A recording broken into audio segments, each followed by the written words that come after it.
Hey everybody, it's Chase with AV Pop Culture again, and today we are here to take a look at a bunch of high-octane, high-energy, adrenaline-fueled, badass movies. I have some high recommendations, whether they are action, comedy, horror, it doesn't matter. If they are all gas, no brakes, and truly badass, they are on this list, so pop that tape in. I got you. Let's go do this.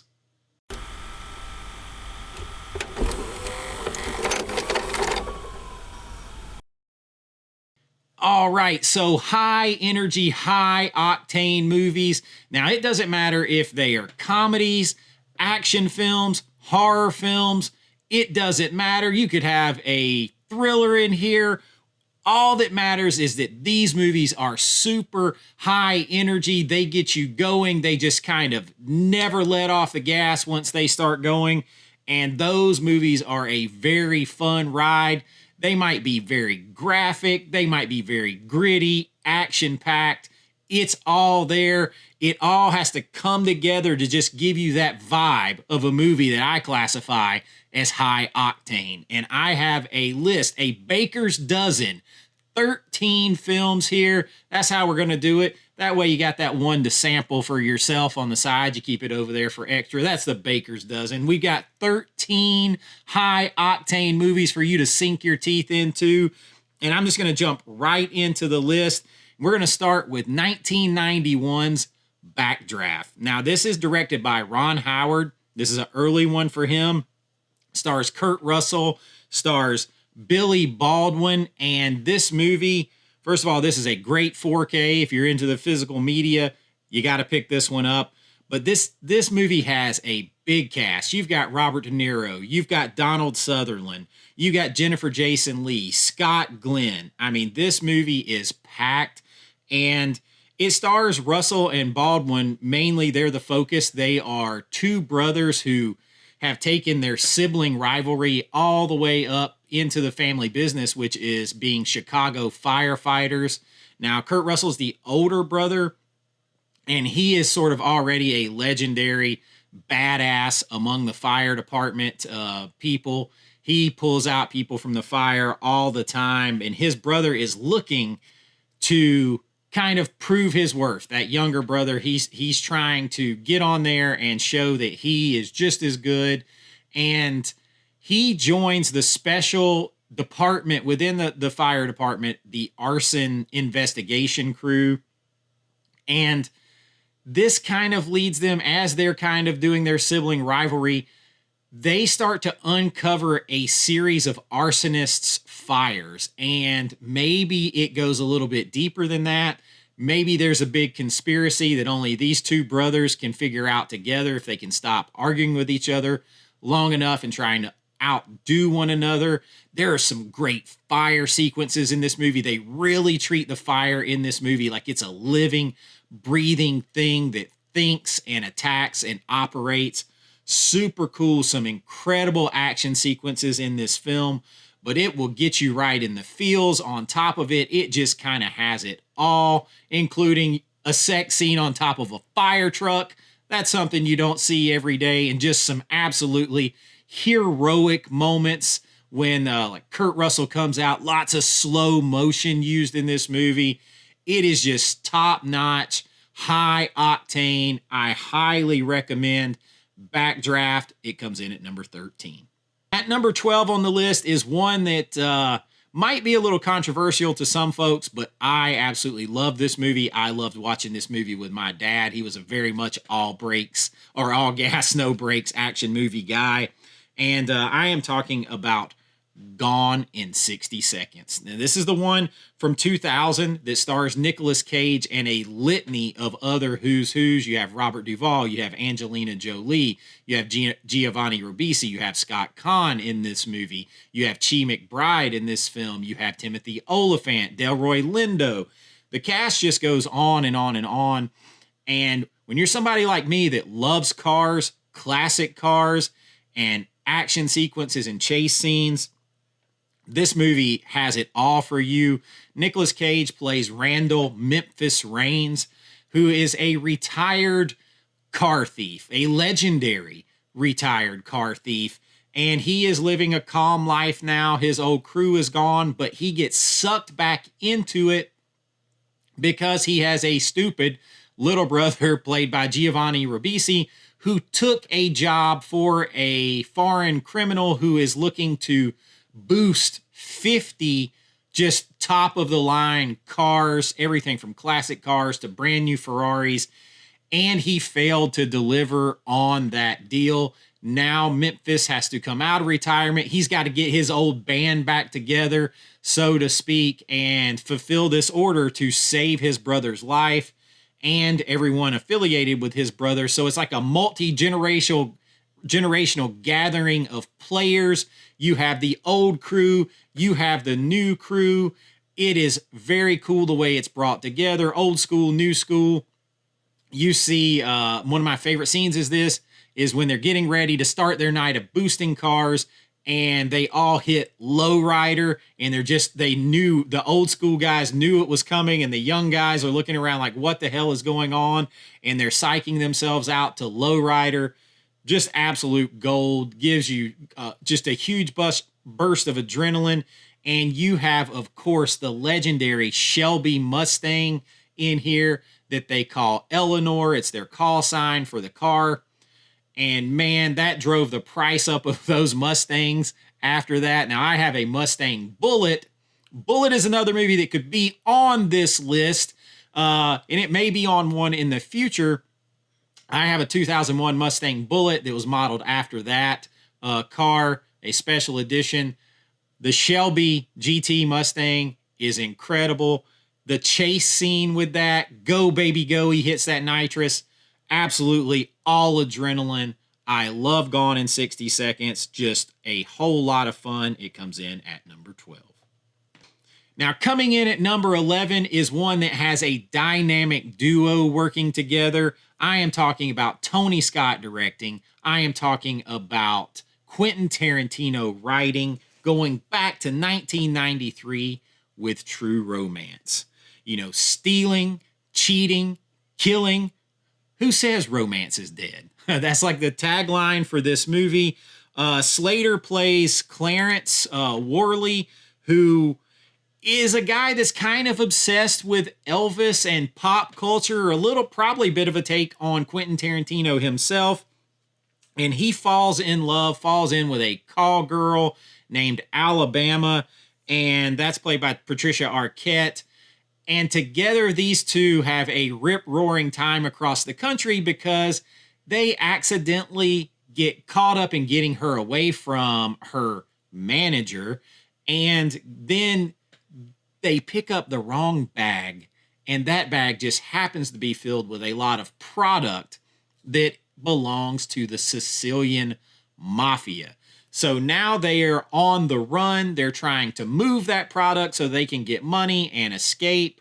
It is a wild ride just from one thing to another in this movie. There's an incredible scene with Christopher Walken and Dennis Hopper in this movie where he's talking about the lineage of Sicilians and Quentin Tarantino with his dialogue and those two guys delivering that. That one scene is worth the price of admission. You have crazy cameos in this thing from like Brad Pitt that just make no sense, but they just kind of all fit into this all gas, no brakes type feeling we're going here. I think True Romance totally fits this list. It is a very different movie. You have Tony Scott style, you have Tarantino type script, and that is a legendary combination. You get it all with True Romance. And I highly recommend it. Comes in at number 11. All right, at number 10 on the list, we are going back to the 80s, to 1986, in fact. And this movie stars Charlie Sheen and Nick Cassavetes, the actor/director. I am talking about The Wraith. Now, this movie was sent to me recently by Joseph Vincent, a channel member, channel subscriber, who's like, man, how did you not remember that movie? You got to see this movie again. He was right. I had seen it. I had forgotten. I don't want you to forget this movie. Cassavetes in this movie plays the villain. Packard Walsh he basically runs this small Arizona town with his group of road pirates, is basically what they are. They collect other people's cars by forcing them into drag racing for pink slips. They've got the deck stacked against them. They're basically doing this at gunpoint, at knife point, and taking these people's cars and making it look all, legit like. And this guy basically runs this town out of fear. You have pushback from one cop, played by Randy Quaid, of all people. And they kind of go too far. Packard has a crush on a girl. It's sort of an unrequited love. And he catches this good guy who's basically a teenager still at this point, with the girl. And it's not very long after that happens that a mysterious new guy, played by Charlie Sheen, arrives in town, and he's not really having it. He's not afraid of these guys like everyone else is. But at the same time he arrives, this otherworldly specter, the Wraith, arrives, and he has this car that is indestructible, and he is on a mission of revenge against Packard Walsh and his whole gang of road pirates. And the car, I think it's a Dodge Interceptor, not really mass produced, to my recollection, but they make this thing look totally badass in this film, and it cannot be destroyed. You've got to uncover the mystery of that and Charlie Sheen's character as they take on this gang. It is super cool. It's got 80s soundtrack, 80s flair dripping all over it. Highly recommend The Wraith. It comes in at number 10. Now, at number 9 on the list is one that I don't hear people talk about a lot. This is from 2003, so it's those early 2000s. Stars Lawrence Fishburne, Derek Luke, and Kid Rock, of all people. I am talking about Biker Boys. Now, this is a sort of a Fast and the Furious riff a little bit with bikers instead of, the other type of street racers. But Lawrence Fishburne plays a character called Smoke Galloway, who is the king of Cali. He is the undisputed racing champion, if you want to think about like Dominic Toretto in Fast and the Furious. This one has a little bit more. It has an interesting take because these guys are not poor. You have these different motorcycle gangs that meet up and they race. They drag race. Most of the time, it's actually legitimate. Sometimes not. Sometimes they pay to get areas to do this racing, and they have legitimate races. But most of these guys are white collar guys, upper middle class. It's not like Fast and the Furious where they're having to steal to survive or something like that. Lawrence Fishburne, the king of Cali, so everyone's gunning for him. Kid Rock is gunning for him, and a new, younger guy played by Derek Luke puts together his own motorcycle club, a motley crew of younger guys who are trying to take that crown, and he has his sights set on Lawrence Fishburne. There's a lot of twists and turns in there, but there is a lot of cool action, fight sequences, dancing girls, all kinds of stuff that you would expect in this movie. If you don't take it too serious, you can have a lot of fun with Biker Boys. I recommend it. It comes in at number 9.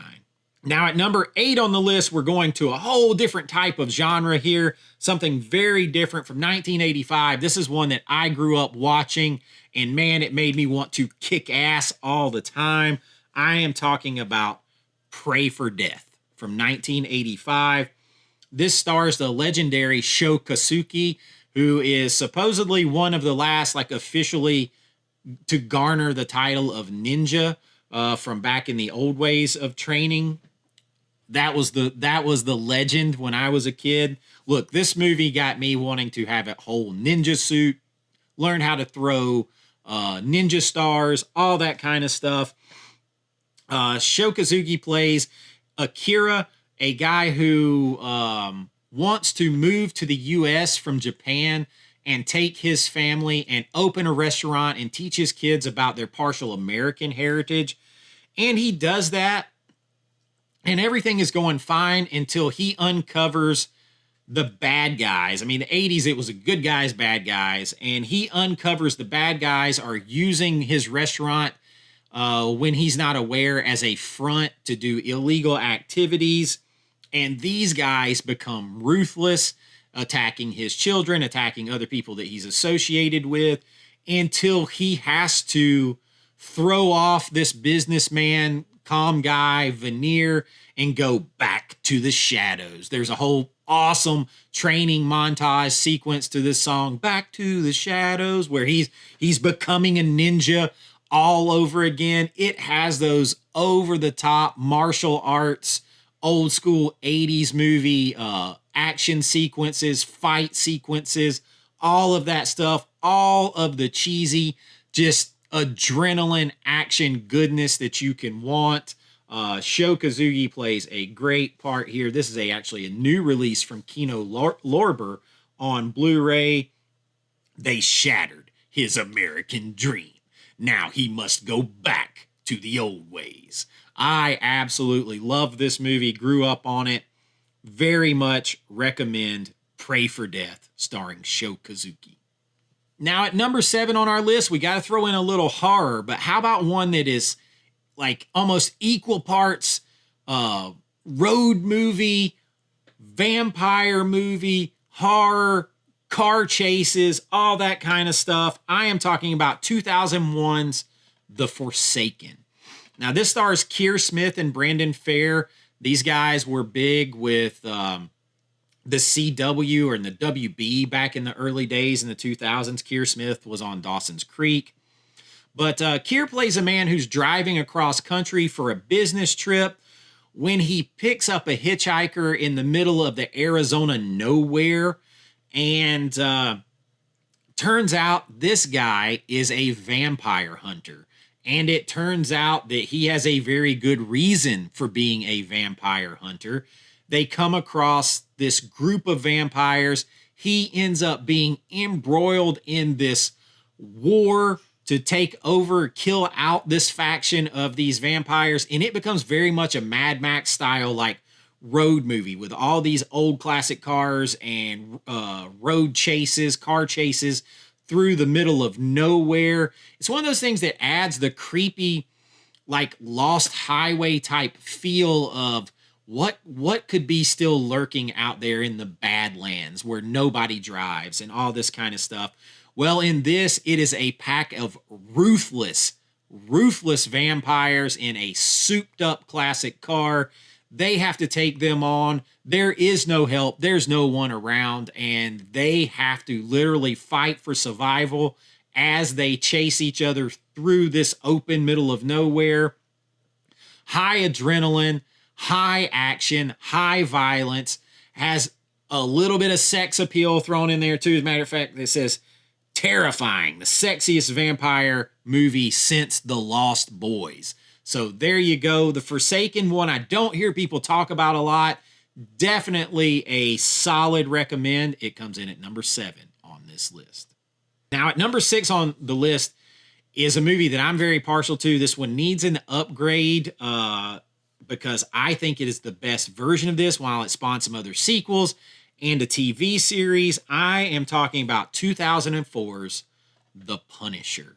Now, this is the one that stars Thomas Jane. It also stars John Travolta as the bad guy in here. Thomas Jane plays the Frank Castle role here of the Punisher, and he is a former FBI agent, or he was an FBI agent until the bad guys basically slaughtered his whole family. These are the guys who answer to John Travolta.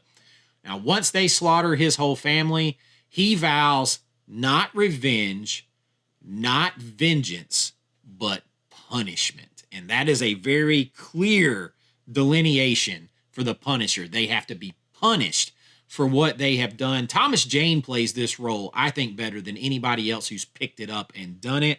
Of course, you have tons of action sequences, fight sequences, car chases, explosions, gunfights. There you have Rebecca Romaine Stamos in here. So you have a little bit of sexiness. You have some other characters in here. but she plays part of a group that kind of like adopts him in after this tragedy has happened to him. And it becomes almost like a surrogate family that he also has to protect. And there's a crazy fight with wrestler Kevin Nash in this movie where actually it got so real, Thomas Jane actually accidentally stabbed him during that fight sequence. And he was paid off with a bunch of cold beers from the crew. And that's the kind of action you are getting in this movie. The story is hardcore, a little hard to take. It's based off a comic book, though, so that's the foundations of the story. I love Thomas Jane as the Punisher. I think he's a super underrated actor. I like him in everything he does. The Punisher, for me, you talk about high adrenaline, high octane. It doesn't come higher than the Punisher. It comes in at number 6. Now, at number 5 on this list is a 14-year-old movie that is a very recent watch for me. This is from 2011. I am talking about Drive, starring Ryan Gosling. This movie is a trip. If you want something that has a lot of adrenaline and you're not sure where it's going, pick up Drive. Gosling plays a mysterious, and when I mean mysterious, you still maybe don't know everything you want to know by the end of the movie. He plays a mysterious Hollywood stuntman who is a driver. He drives cars for the movies, and he also moonlights as a wheelman driving getaway cars. So that's all well and good. He's got it down to a science. He's got the rules that he lives by. It almost seems like he's running from a dark past, but we don't necessarily get all of that information in the movie.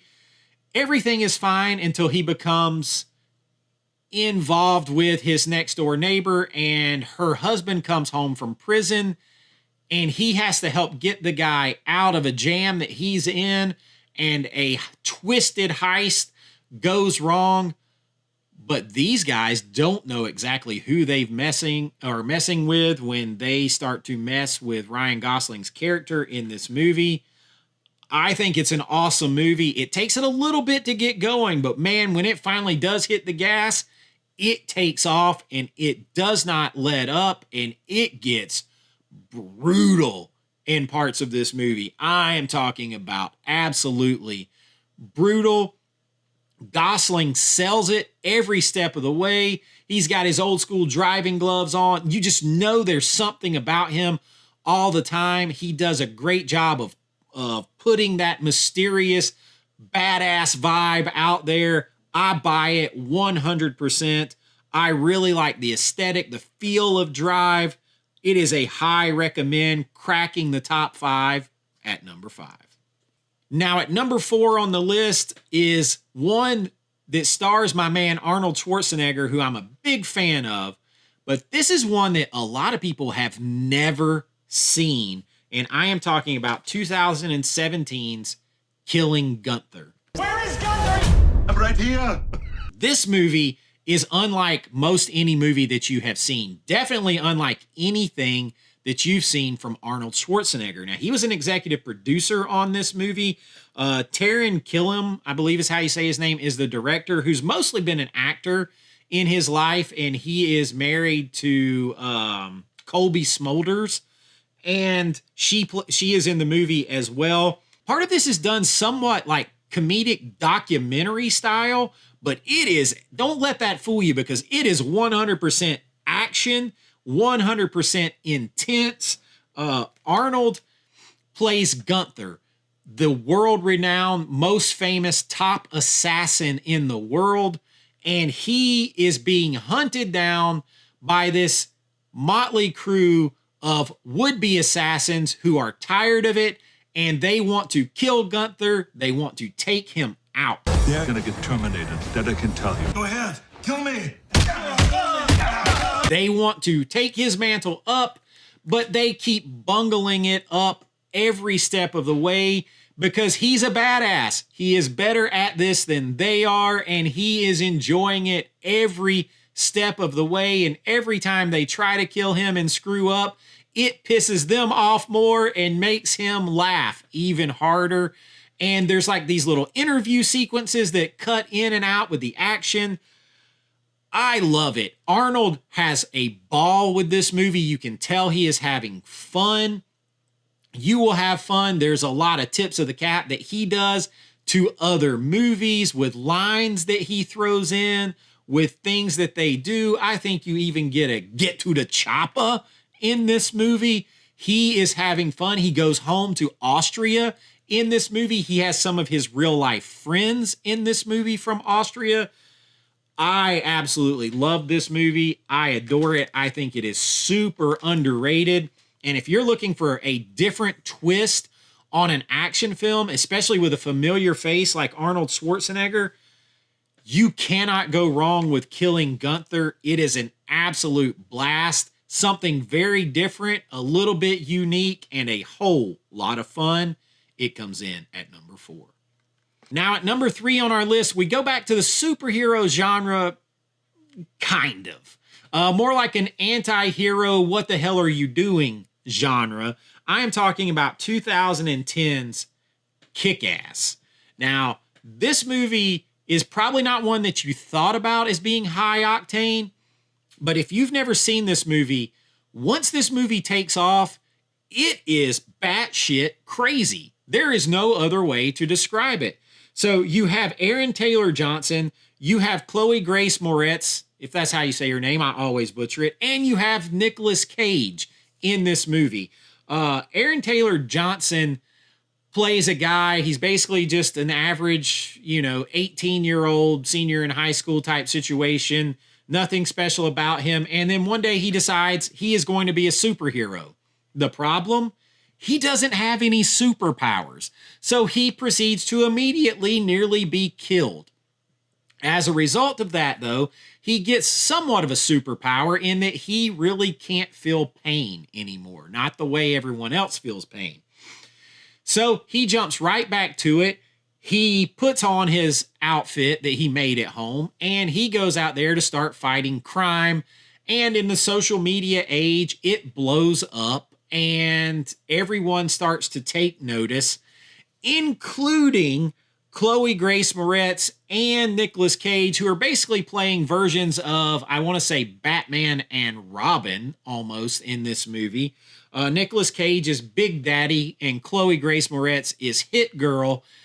And they are legit. They're not superheroes either, but all they do is live, eat, sleep, breathe, training for revenge on the guys who framed Nicolas Cage's character of Big Daddy, sent him to jail, killed his wife, all that kind of stuff. They team up with Kick-Ass, and they go on a killing spree basically against the bad guys until the bad guys fight back.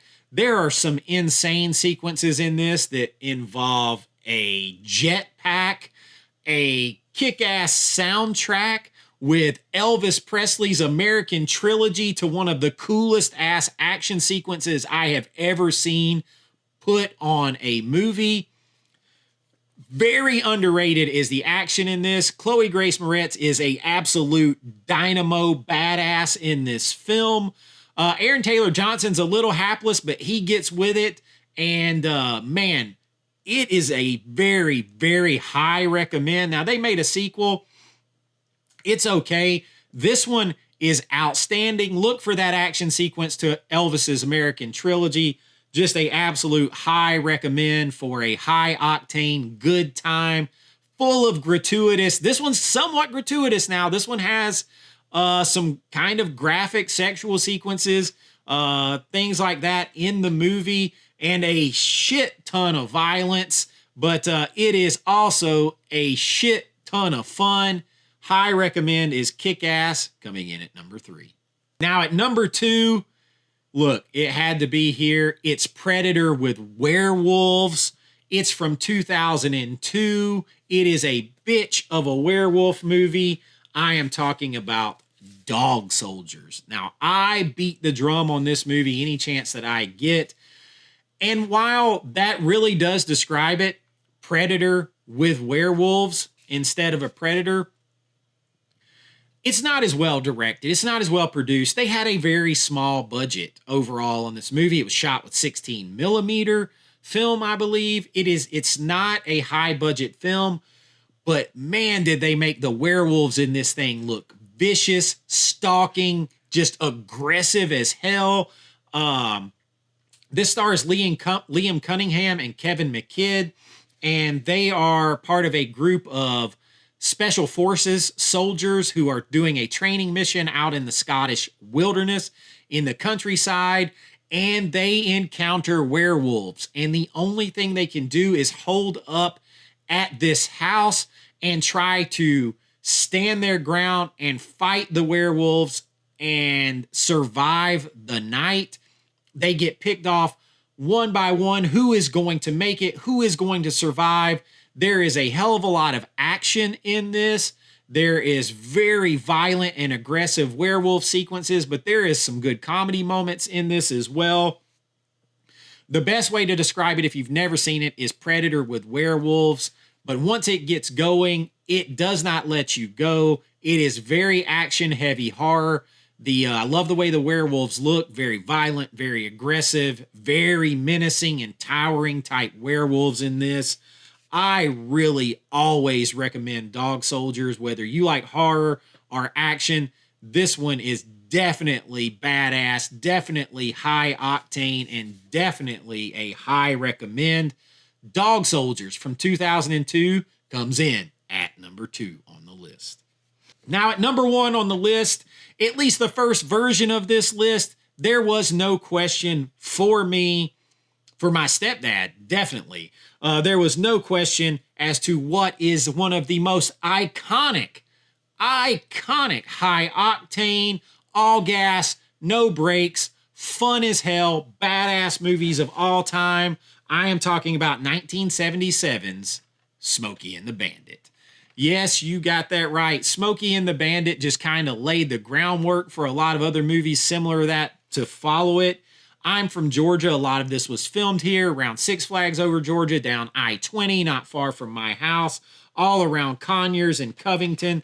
There is a lot going on in this movie, but it, of course, stars Burt Reynolds, Sally Field. It stars Jerry Reed and Jackie Gleason. And you some bitch, they're going to chase the bandit and the snowman, take on a bet from Big and Little Enos to go and bootleg a bunch of cases of Coors beer from Texarkana, Texas, back to Atlanta, and they got a long way to go, and they have a short time to get there. And it is nonstop action, nonstop fun, from the beginning to the end. You have Sheriff Buford T. Justice, played by Jackie Gleason, who is going to chase them all the way across the country from Texarkana, Texas, back to Atlanta, because Sally Field was supposed to marry his hapless son, and she runs out. Bandit picks her up. They have their thing going on the side of the road. The one thing Bandit will take his hat off for happens in this movie off screen, but we do love Sally Field in this. We love the interaction with her and Burt Reynolds as the Bandit, an absolutely iconic and legendary character. And of course, you have Jerry Reed as the Snowman and Jackie Gleason as Sheriff Buford T. Justice. This movie is as high octane and iconic as you can get for this genre. There was no question it had to be on this list. This is an iconic car, an iconic movie. One of the first movies to ever have a gag reel. I think it might be the first movie to ever have a gag reel during the credits. So just super, super fun, an absolute blast, and a good time is Smokey and the Bandit. If you haven't checked this one out, what are you doing? I can't give you a higher recommend than Smokey and the Bandit. It comes in at number 1 on the list. And that is my list of high-octane, graphic, badass, just hellaciously fun movies. If you guys like this, I have a lot more of these that I can do. These are movies that I recommend. They don't just fit the bill of the idea of the video. They have tons of rewatchability. These are some of my favorites. You can see I have these movies and they are a lot of fun. But let me know what you think of the list. I will leave links down here where you can grab any of these movies off Amazon. That helps out the channel. If you enjoyed this, please make sure to let me know. And if you got a chance, like and subscribe. That really helps out the channel. If you'd like to support the channel even further, you can become a channel member. You can join below right here on YouTube or at my Patreon link. You're going to get special members only videos, behind the scene looks at my filmmaking, because I'm a filmmaker. I have been doing that for about 20 years. All kinds of extra stuff, and it all helps out the channel, and I really do appreciate it. But until next time, be kind, rewind like always. This is Chase with AV Pop Culture, and I'll see you real soon. Bye-bye. I know.